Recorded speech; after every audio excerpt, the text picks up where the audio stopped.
Muling tatanggap ng bagong aplikante ang Philippine Military Academy.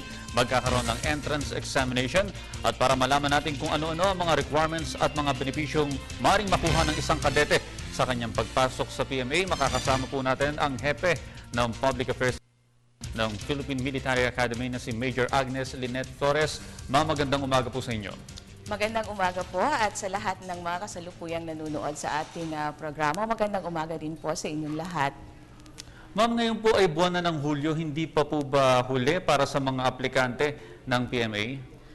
Hindi pa po huli. Actually, ang pagsasara po natin ng pagtanggap ng applications para sa gustong maging kadete sa Philippine Military Academy ay 2 weeks before pa po ng examination natin. So doon po sa lahat ng mga nagnanais maging kadete sa Philippine Military Academy, marami pa po ang ating oras upang kayo ay magpadala ng iyong mga application sa Philippine Military Academy. So ma'am, paano po ba yung mag-apply ang isang gustong maging kadete ng PMA? May mga paraan tayo kung paano nakakapag-apply sa Philippine Military Academy, pero ang pinakamadali po na pwede nilang gawin ay they can visit the website ng Philippine Military Academy, which is the www.pma.ph, at doon po sa website natin ay pwede po nilang i-download at i-print ang application form.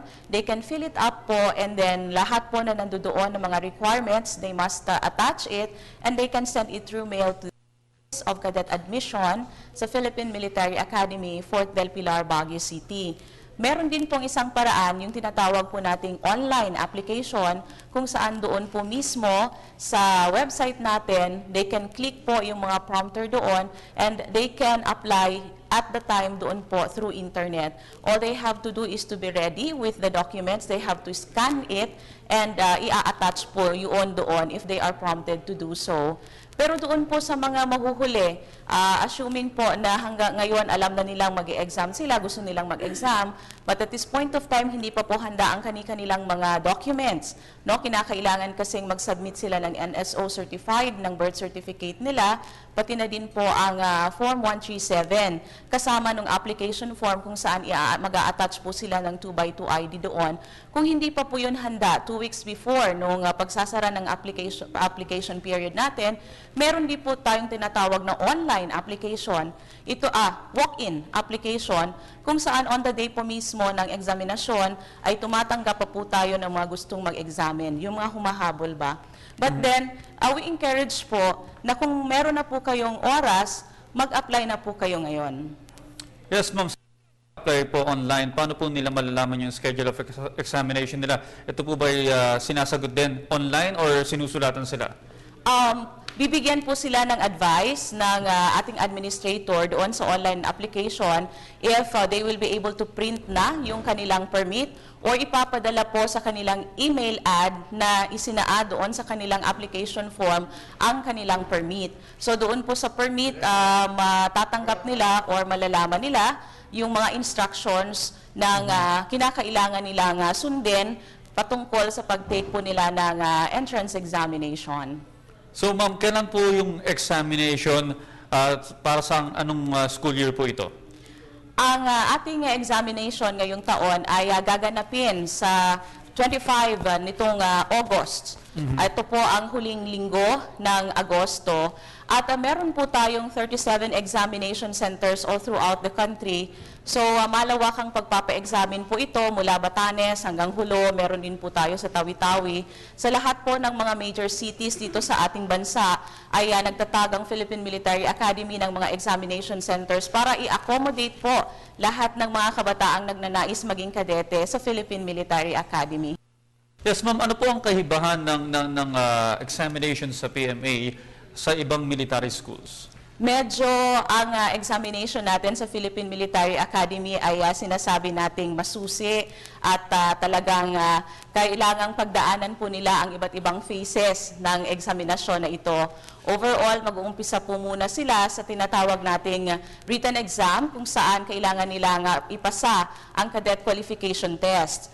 Kapag napasahan po nila itong cadet qualification test na kung saan nga ito ay kanilang kukunin sa 25 ng August, ay bibigyan po sila ng notice ng PMA na magre-report po sila sa VLUNA upang kanila namang i-take yung tinatawag nating complete physical examination. Dito po ay dadaan sila ng medical and dental test, yung psychological test, physical fitness test, upang malaman ang kanilang kakayahan pagdating po sa medical na larangan or yung kanilang lakas kung talagang ang sadyang pwede nilang suungin ang pagsasanay sa Philippine Military Academy.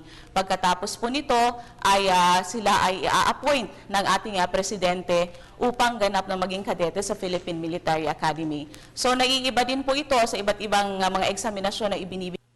Ito po ay libre na makukuha ng sinumang interesadong kabataan na gustong maging kadete sa PMA. Yes, may mga nabanggit na po kayo ng mga kailangang ibigay na requirements ng isang gustong maging kadete. Pero meron pa po bang mga initial requirements na bago lang mag-examination kailangan nilang ipasa? Siguro ang sasabihin ko po ay yung qualifications ng ating mga nagnanais maging kadete, no, yung mga aplikante. Una sa lahat, kinakailangan siya ay isang natural-born Filipino citizen of good moral character at syempre kinakailangang physically fit. At single, never been married, syempre. At kinakailangang at least high school graduate siya. Tumatanggap na po tayo sa Philippine Military Academy ng 5 feet ang height. Ito na po ang ating minimum, pareho po sa babae at lalaki. But hindi po lalampas ng 6'4", no? Pareho sa dalawa, sa babae at lalaki na height. At kinakailangan pong kung yung mga papasok ngayong 01 April 2014 ay ipinanganak po sa loob ng 01 April 1992 hanggang 01 April 1997. Ma'am, matanong ko lang, halimbawa ang isang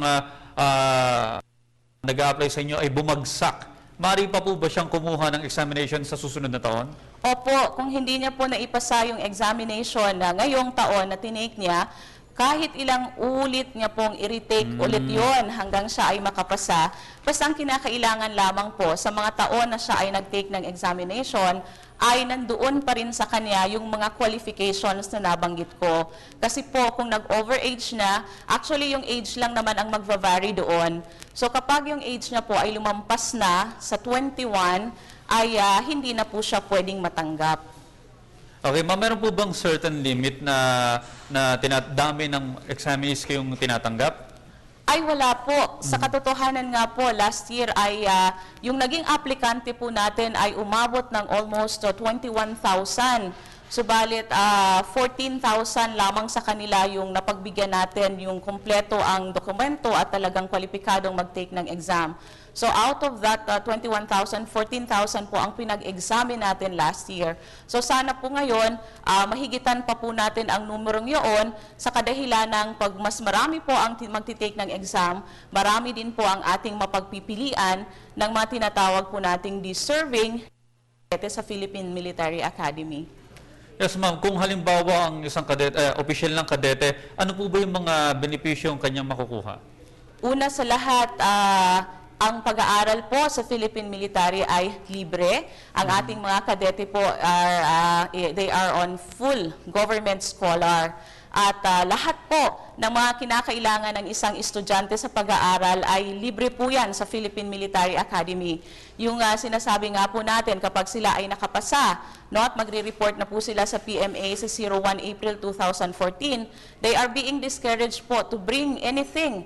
Kung ano lang po yung suot nila, yung t-shirt, yung pantalon, yung tennis nila, and they don't even need po wallet pag-akyat nila doon sa kadahilan ng yung tutulugan nila, yung pagkain nila, uniforme nila is already provided for by the Philippine Military Academy. At kasama po dyan, ang pag-aaral po nila sa Philippine Military Academy ay may katumbas na pay and allowances na tinatanggap po ang ating mga kadete. And ito po ang pag-aaral, ang isang degree na kinukuha po nila na pagkatapos ng 4 na taon ay hindi na po sila mamumroblema pa man din ang paggagawa ng application form sa trabaho sapagkat immediately po ng pag-graduate nila, sila ay makukomisyon bilang isang tiniente or ensign sa Armed Forces of the Philippines. At kapag sila na po ay nasa AFP, ang kanilang career ay pangangalagaan doon.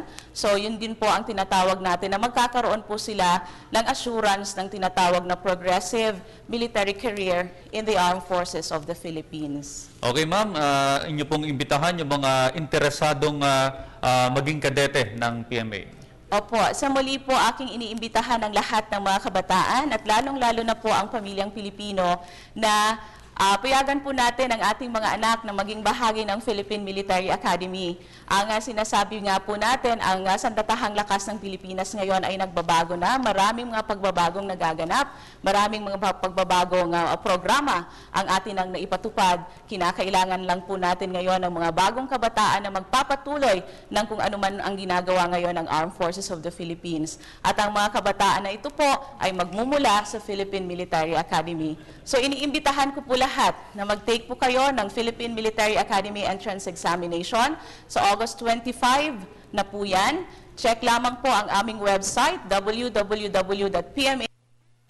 Nandoon po ang ating application form. Okay, maraming salamat po, ma'am, sa lahat ng impormasyon na ibinahagi niyo sa amin ngayong umagang ito. Thank you din po.